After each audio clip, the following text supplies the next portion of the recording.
Assalaamu calaykum asxaabta, waa idin salaamay. Waxaan rabay inaan kaga faa'iideeyo koolka si la isaga xiro. Dad badanaa marka waxaa la dhihi jiray u baahan inay iska xiraan qofka soo wacayo. Dad qaar hadda lambarkan soo wacayaan raba inaan iska xiro uu isoo gaarin.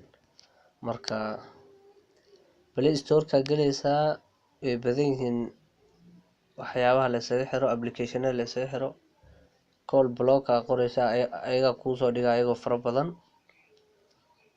Aniga waxaa isticmaalaa labadan u joodiin, kanna waa isticmaalaa marka hadda kan aan fiirinaynaa lambarka hadda u dambeeya soo wacayaan saaraya insha Allah, kadibna haddana kusoo celiyaan dhahayaa aniga haayo, aniga ku celinaya, anaa haysto. waa ka 15 u horeyso oo ku daray. Marka waa sugeynaa haddana ha soo waco. Lambaraha haddaad rabtid inaad contactiga ku dartid oo kusoo dari kartaa meel walbo. Calls iyo contactiga wuu leeyahay.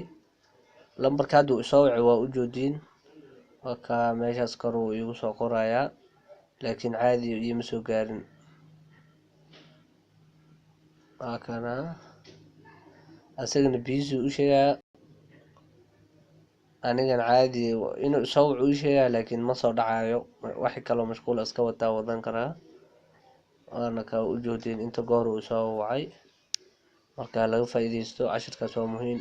kuwa kalena way shaqeynayaan, application-ada kale oo koolka lagu xiraayo. Wassalaamu calaykum waraxmatullaahi wabarakaatuh. Subscribe iyo like-tana hanaga hilmaamina.